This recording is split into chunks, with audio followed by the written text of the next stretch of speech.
嗨，大家好，我是坦平叔，今天是2025年4月27号。这一期咱们聊一聊这个关税战下的中国的外贸行业、外贸人这个特朗普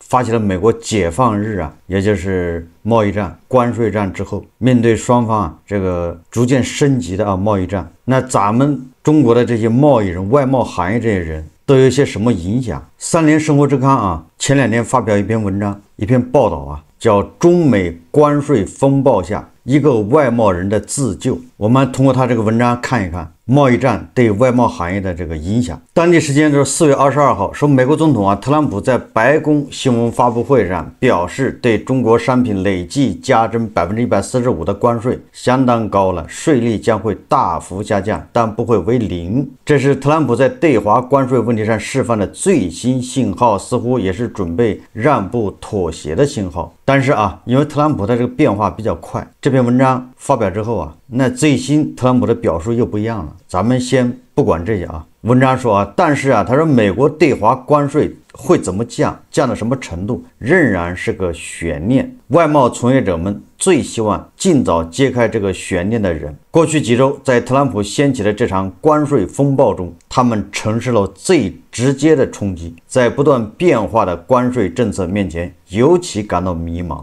尽管如此，他说本刊也就是三联生活周刊接触了不少外贸行业，仍在积极寻找应对之策，并展现出灵活的身段。他采访了一个叫徐川当然是化名了。作为一个外贸行业20多年的企业家，他几年之前就在为特朗普重新上台做打算，甚至斥重金在柬埔寨投资建厂，只为留下一条后路。即便这样今年特朗普的这个政策还是超出他的想象。从2月份以来，他的心情随着特朗普的加税节奏而经历过山车式的变化。那三联生活周刊采访的就是舒川这样的人。这个舒川他说关税大半结束后，美国客户不敢下订单了。他说我是70后2003年开始做外贸工厂，主要生产按摩床、按摩椅、医疗床等产品，早年是给海外客户代工。2014年开始做自有品牌，做了1年发现不行，2015年我们就收购了一家美国公司，把他们的品牌和渠道都拿过来，这才有了起色。他说我们公司现在1年的营收在4亿人民币左右，属于中等体量的企业。我们在美国、加拿大、欧洲都设了仓库，也在亚马逊平台上做电商。去年美国市场占我们公司营收30%，仅次于占比45%的欧洲市场，那就是美国市场是他们的第2大市场，占30%。而且我们在美国还开了分公司，有10几个人的团队。现在关税战一打，对我们冲击非常大，很可能这个市场就堪忧了。按摩床被划分在医疗器械产品目录里，在特朗普上台前是免征关税的，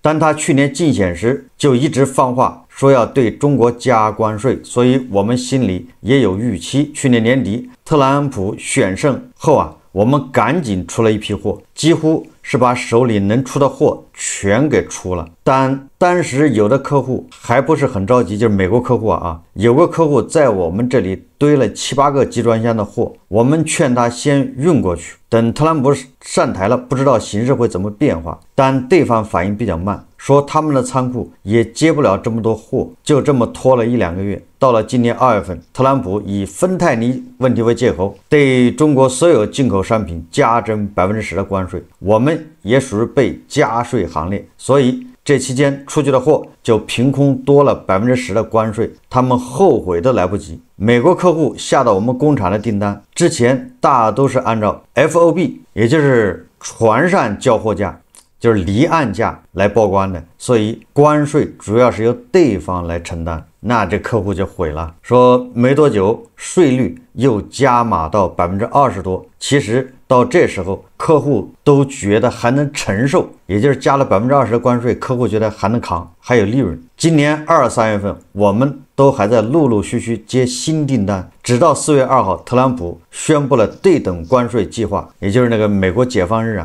之后没有人敢下单了。他说我们国内的工厂最早在上海，后来搬到江苏，有300多人。我们上游还有200来家供应商，用的面料、五金件、皮革主要来自浙江。板材都是山东的，电子类零部件基本从广东过来。前2年我们担心特朗普会重新上台，对中国企业不利，所以2023年年中我们花了300多万美元在柬埔寨买了一块地，建了工厂。但我们主要的产能还是放在国内，因为供应链都在这边。柬埔寨工厂只招了30-40个工人，主要目的是给我们留一条出路，也就是柬埔寨的工厂恐怕就主要是放在了备用。但这次关税战还是远远超出了我们的预料，一个是没想到特朗普加税的幅度这么高，范围这么广，另一个是没想到中国的态度会这么坚决。在特朗普最早公布的对等关税计划里，居然对柬埔寨要加49%的关税。我们当时看到这个数字都傻掉了，觉得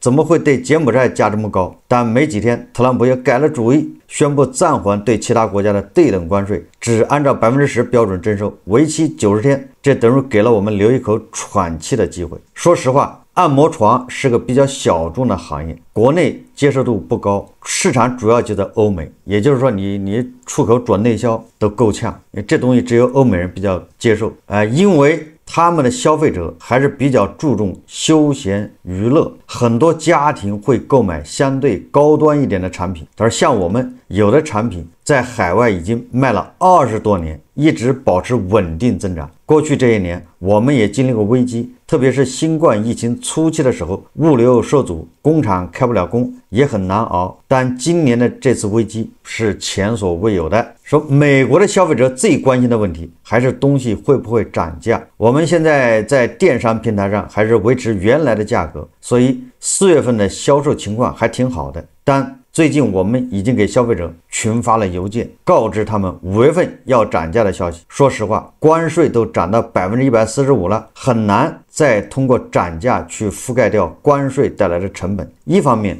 按摩床这个品类利润空间没那么大，另一方面，我们涨价还要看竞争对手的脸色，因为不像义乌的小商品，基本美国没人做。按摩床这个产业，他说美国本土还是一直有保留，也就是美国还有公司也在做按摩床。但是我们在美国的竞争对手主要有3家。最近我们从侧面了解到，他们从今年5月1日开始也会提价，就是美国本土的厂家人家也要提价了，但具体提多少还不知道。他们也受关税影响，为什么呢？因为他们很多原材料零件那还得从中国进口啊，所以他们的这个最后生产出来还得涨价，进口原材料的成本提高了。不管怎么样，照这个趋势，我们今后相对于美国竞争对手的优势肯定是越来越小。他说为什么要拆掉成品远赴柬埔寨？现在这个阶段，中国大部分外贸企业要想继续进入美国市场，基本就只剩下2个选择，要么做转口贸易，要么做低价申报。这2种办法都存在风险。他说我们现在手里也有几批货还没有交付，货值大概400-500万人民币，是美国的客户今年2、3月份下的订单，产品都已经在国内工厂生产好了，现在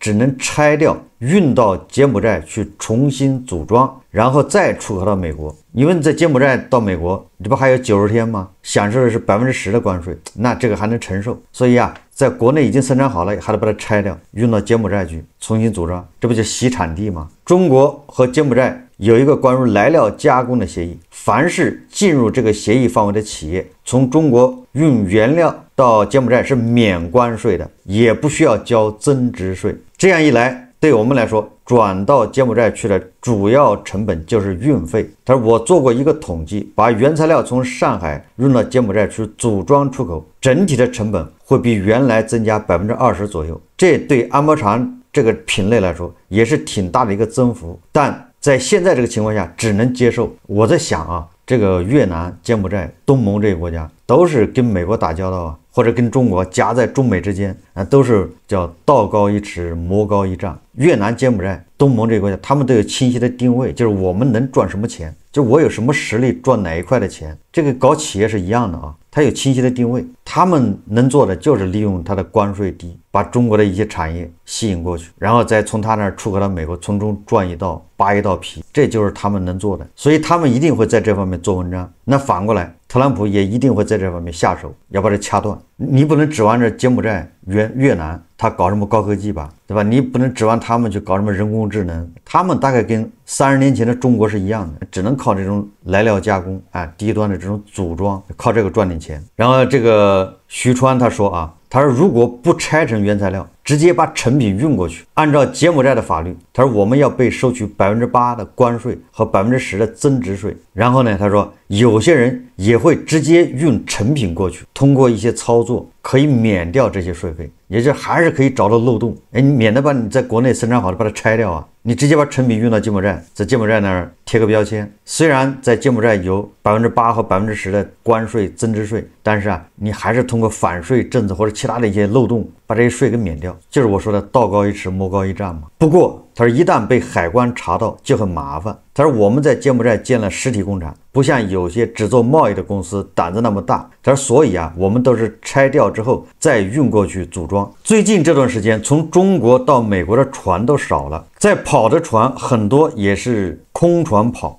或者卸完货直接走，不再等货了。我知道有些小的货代干脆不做美国业务了，反而很多运力都投到了越南、柬埔寨或者马来西亚，有的甚至跑到了南美。这背后都是转口贸易的需求在推动。其实做转口贸易还是有风险，美国这几年也在严查这一块。按照他们的要求，必须是一定比例以上的原材料都来自柬埔寨才能认定原产地是柬埔寨。但实际上柬埔寨工厂里的很多产品原材料大都进口自中国，只是拿到那边去拿个原产地证，以便享受从当地更低的关税。你想一想，柬埔寨的工业基础是什么样子？钢铁、塑料、电子等等，那边几乎什么都缺。如果不从中国进口，工厂怎么生产？这个大家都是心知肚明所以这个美国到越南到柬埔寨不是查那个光伏产品吗？结果美国给越南、柬埔寨的光伏产品关税加了多少？3000多，因为你这些光伏产品组件都是从中国运过去，都是西产地。说总之就是这么操作，只要短期内不出事就没问题。他如果美国政府真要追究起来，企业就有可能会被溯源、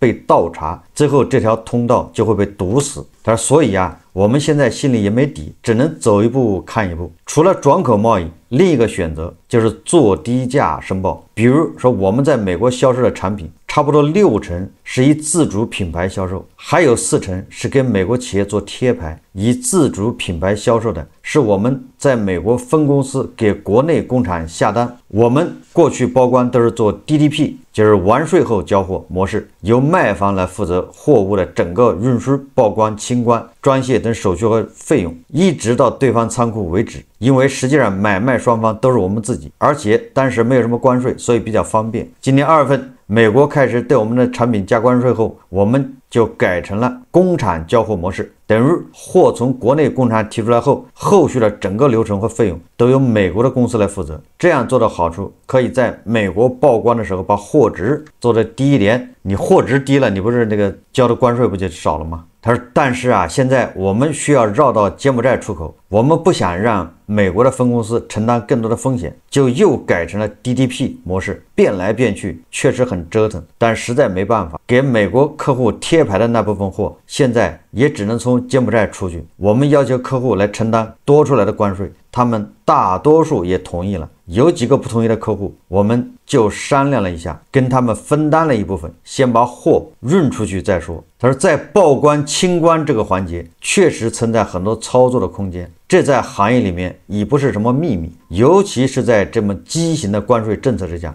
这是必然的。他说我知道美国那边就有一帮华人在各个港口专门帮别的企业做低价清关。过去7、8年，自从美国开始针对中国商品加征关税后，这个行业可以说非常火爆。也就是你的关税战、贸易战反而滋生出一个灰色地带出来，灰色行业专门做低价清关。他说假如我有美国绿卡，可以一口气去注册20-30家公司，今天用 A 公司，明天用 B 公司，专门帮人清关。你一个集装箱过来，如果本来货值是5万美元，我就给你报1万美元。如果是20%的关税，你原本要付1万美元，现在加上给这些中间人的佣金，可能花4000美元就能搞定。当然这会有被查的风险，但这个账其实很好算，美国海关部门的查验率只有 2.5%。但是我们被查到后，有30%的可能性解释不过去，用这2个数字一乘，等于只有0.75%的概率，这批货就被没收了。很多人其实还是愿意冒这个风险的。对了，这不就是概率吗？对吧？也就是你一批货只有0.75%的可能会被查到、被没收，那也就是你做100笔，这只有不到1笔有可能要出问题，这是个概率嘛？那就很多人还愿意冒着风险，毕竟省钱呢。而最近国内有些港口也出现了一些专门做低价申报的公司，他们可以把7、8家公司的货拼到一个集装箱里，尤其是那些体积小、单价高的电子产品混在一块儿，然后按照电子垃圾或者工艺品等标准去美国申报，有的甚至可以做到按立方米来报关。比如我这批货是筋膜枪、耳机这样的电子产品，一个立方米的货值原本是$6000，他们就报$600，这样即使你加了200%的关税，实际上就相当于加了20%，对企业来说就大大降低了成本。美国的海关部门也不可能一个个的去追查你美国产品的原产地在哪里，你的品牌是什么，市场价值到底是多少。你看看啊，这是不是就是道高一尺，魔高一丈，上有政策，下有对策？特朗普防不胜防啊！当然了，这些啊，他假以时日，他都会给你堵上这些漏洞啊。但是你把这个漏洞堵上，又会有新的漏洞出来啊。如果说美国真的能把所有漏洞堵上，那他那个什么毒品啊，什么芬太尼，对吧？它就不是问题啊。不过这些都只是临时的救急措施，两个国家的贸易不可能靠这种方式进行下去。对啊，就是这种只能是小打小闹，对吧？再说现在加税的幅度已经高得离谱，靠做低价去曝光的风险也越来越大。然后说关税能降到一定区间，企业就有办法。做出口的企业哪个没点美国业务？大家现在首先面临的损失就是已生产好的货物，如果不给客户运出去，就只能烂在仓库里，而且这些货大都贴着客户的标，你想打折卖给别人也没人要。我也看到有很多人在提出口转内销的口号，我不知道其他行业怎么样，我们这个品类转起来确实比较困难。我通过什么渠道来转？政府接下来如何刺激消费？能不能刺激到我们这个行业？这些都很难说。而且外贸企业都来转内销也不太现实，这个确实啊。所以说什么京东啊，什么美团，很多这个还有一些那个什么教父超市啊，马上啊响应号召，什么啊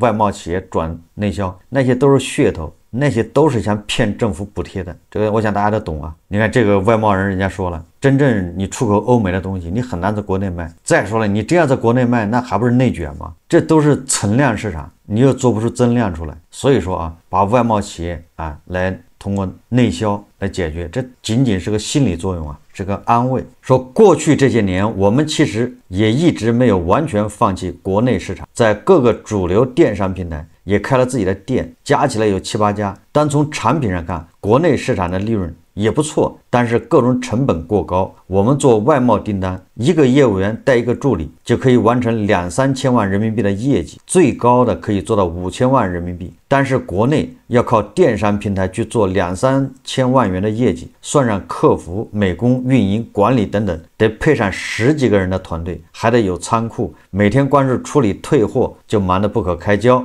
而且平台上的各种规则束缚也比较多，稍微没做好就会惹上各种麻烦。所以我们也不是那么热衷于做国内市场，国内现在占到我们公司整体业务大概10%。还有很多人觉得应该往欧洲市场去开拓，我觉得长远来看可以努力，但短期内靠这个补缺口也难。他说欧洲的经济增长也比较慢，而且不是说你一降价就可以马上去抢占市场。欧洲的客户普遍讲究信任，他们如果跟一个中国工厂达成合作，可能很多年都不会换供应商，不是随便来一个人说便宜5%，他们就会跟你合作。而且在欧洲，我们主要也是跟中国同行在卷，蛋糕就那么大，你多吃一块，你的对手就少吃一块。从今年2月份到现在，对我们来说真的没有任何好消息，全是坏消息接踵而来，刀刀致命。所以现在没有消息就是最好的消息。最近我们也一直跟美国的客户沟通，他们也很沮丧很焦虑，但凡我们能给他一个解决方案，比如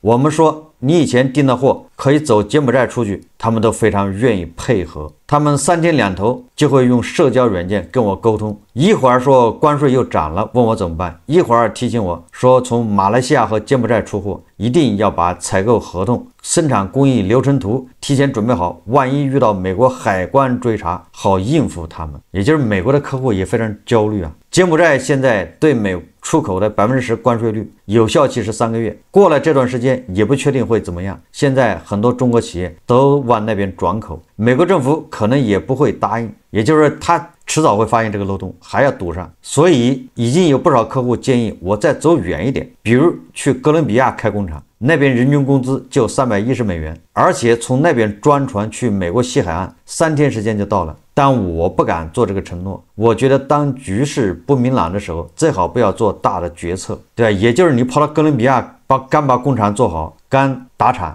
结果人特朗普要给哥伦比亚加关税，你不有白忙吗？他说我们把手里的这批货出完以后，也要看后面的情况。他如果关税政策持续下去，美国的订单肯定会萎缩，那国内的工厂就只能裁员。我估计要裁15%左右的员工，差不多就是要50个人。我们的情况还算好的，我有个在浙江平湖做童车，就是那个婴儿车啊，朋友，他90%的货都是出口到美国，他们工厂现在已经停产半个月了，给所有工人放了假，只发最低工资，没办法，货出不去，工厂不敢开工。我们和美国客户的判断都是，现在即便中美之间能达成协议，可能还会有一定的关税，两边不会让步太多，但不管怎么样，谈总比不谈好。其实我们回头看，当时就算加到了45%，我们也是可以接受的，因为如果是45%的关税，我们通过 DDP 的模式去申报，降低一部分成本，那我们的产品竞争力还有。美国其实想要在全世界把贸易的路彻底堵死也很难。2020年新冠疫情初期的时候，中国的货也出不去，当时有很多企业就从韩国转口，做了一阵子也被封堵了，有的就去新加坡转口，后来又被堵，他们甚至跑到中国台湾去转口。我估计未来也是这个趋势，反正生意还是要做的。这个是三联生活周刊啊采访了一个叫做按摩椅的外贸业务的这么一个叫徐川。实际上看了这个报道之后啊，这就是我们一直坚持的啊，就是说跟美国贸易战怼还要怼，也说俗一点就是你不能惯着特朗普啊，对吧？你要不怼他145%200%他也可能都加上去了，但是怼是为了谈，最终还要达成协议，双方都要让步。你只要双方都让步，自然有外贸企业他会找到办法，对吧？想方设法的达成交易。你只要达成了交易，双方贸易嘛，你只要达成交易就是双赢。对国内的企业来说呢，他就不用裁员或者少裁；对国外的客户来说呢，他也能赚钱。有的行业你加50%关税，他还能赚钱，对吧？刚才不说了那么多方式吗？这些外贸人他总都会找到这个突破口，从中抠出利润出来。实际上这个美国现在已经在实质性让步，特朗普大国呢也在让步，但是双方都碍于面子，都不能互相承认。你看这是昨天的消息，多名中国出口商表示，包括沃尔玛在内的美国大零售商在与美国政府沟通后，已经通知一些中国供应商恢复发货，关税由美方买家承担。也就是沃尔玛说了，你要这么打下去的话，过2周之内它货架上就空了。不光是涨价的问题，就是涨价你都没货。那今天我看媒体报道中国对美国的药品还有航空的那个什么电子元器件，对原产地是美国的那个关税进行豁免，那就好比那个美国对中国什么电子元器件、手机、苹果电脑什么的电脑对吧，在豁免名单就是免关税，一个道理你看看，实际上就双方都在找台阶下，贸易战嘛，贸易该怼的时候怼，该谈的时候谈。特朗普昨天还在他的空军1号上说希望中国让步。那中国的这个好像财政部长也说了，双方也在平等的情况下对话，实际上某种程度都在让步，都在找台阶要接触要谈。我们先不考虑美国我们也不用考虑美国的消费者，就我们也不用为他们着想。这个贸易战打下去，买单的还是韭菜韭菜失业，韭菜找不到工作，对吧？这些外贸工厂关门，这就是代价。我觉得中美之间的竞争实际上也没必要过于悲观因为这是根据2个国家的国情和这种叫比较优势决定的。按照这个《红楼梦》上王熙凤的说法，对吧？大有大的难处美国有美国的难处，有很多中国人啊理解不了美国人为什么，对吧？没苦要硬吃，对吧？为什么还想着要登缝纫机？那工厂回流，对吧？把制造业回到美国，那不就是登缝纫机吗？也不是那么容易的一句话呀。你要搞什么无人工厂、黑洞工厂，是一句话的事吗？那美国人他也理解不了中国啊，对吧？你是有福不享，你是第二大经济体，你们怎么不花钱呢？中国想着去搞那个高端制造，搞芯片的往上跑，搞人工智能，这个似乎是在进入美国的这个叫优势领域。美国他想着往制造业搞，要进入咱们的优势领域，所以这个总感觉是憋着一股劲的啊。悲观的看法就认为这个中美之间，甚至整个世界要这个逆全球化。我觉得啊，这个虽然有这个趋势啊，但是也走到就是这个逆全球化也很难，因为毕竟每个企业啊，每个国家、每个经济体，它都有自己的特色，就是有自己的这个比较优势啊，就是你很难再回到100年前或者200年前那种叫我关起门来可以自给自足的那种时代，对吧？你逆全球化不就是这意思吗？你要回到200年前呢？就是我的什么东西我们都能自己生产，然后跟别人没关系，这个我想象一下也觉得不可能，所以最终还是一种平衡，对吧？也就是双方的这个贸易，对吧？双方的这个利润怎么样平衡一下，对吧？美国特朗普总觉得他吃亏了，特朗普他不光觉得中国占他便宜啊，他认为全世界都占了他便宜。这个特朗普多次啊反复强调的，连欧盟也是占他便宜，占了几十年了，他不能容忍这种现象再继续下去。那他认为中国占他便宜最多，不就这么想法吗？但是我们中国人，很多人认为我们中国拿低价的产品、廉价产品、血汗工厂，那养着你，养着美国的。也很多中国正能量不都这么说吗？对吧？我们是血汗工厂，我们靠我们的低价产品养着美国人呢。这个世界发展啊，总是不平衡，总是有先有后，不是每个民族、每个国家都一样，对吧？在中国的这个成功经验，你很难在印度去复制。同理啊，一样的，在美国的成功经验，你恐怕也很难在中国或者在印度去复制。这跟这个地方的人、文化、宗教信仰，对吧？这国情都有关系。你得承认这个5个指头伸出来有长有短，这样的话就会造成地区差异，对吧？同样一件事情在中国做和在印度做是不一样的。但是我们每一个人呢，想过好日子，对吧？想享受这个叫物美价廉，对吧？这个安全可靠的产品，对吧？想用最少的钱去享受更多的服务，这种想法是不变的。所以说资本啊，它总会找到最适合的方法，最经济的这种解决办法。其实大家想象一下啊，我们假设一个企业、一个行业，它真跑到美国去了，美国人投资，在美国保护之下，它越做越大。首先是满足美国市场，美国市场已经够大了，它满足了美国市场之后，我告诉你，一个企业要发展，它就不停的要扩产，它越扩产，它的成本越低，也就是它的市场要不断的扩大。所以当他把美国市场满足之后啊，他就要向世界扩展。这就跟那个英国的工业革命、欧洲工业革命一个道理啊，他就要用洋枪大炮，他把中国和日本的市场要打开啊，这不就要市场吗？一要原料，二要市场，就这么简单。那当这个企业在美国把美国市场满足之后，他就要走向世界，这是资本决定的，因为这样的话它成本更低，它的利润更高。那不就像苹果、特斯拉不就这一个道理吗？那这个时候全球就像美国一样，就像美国现在一样，对吧？你凭什么在我这卖啊？我就不要，那中国就要对它征收更高额的关税，那不就相当于现在美国做的事情一样吗？也就是美国人走个轮回啊，把几十年前做的事情再做一遍。所以我认为这个贸易战、关税战最终还是会达成一致的。中美之间现在在互怼，到中美之间达成一致了，这全世界基本上就稳定了，又达成一致。无非特朗普在这一轮这个贸易战里面，他到底能赚多少钱？就是我说的是关税他多收多少关税？但这个关税最后是谁承担呢？很难说美国的消费者要承担一部分，双方的商家要承担一部分。好，我们这期节目就聊到这里，感谢大家收看。如果喜欢我的节目，欢迎订阅转发，也可以在下方留言评论，谢谢大家。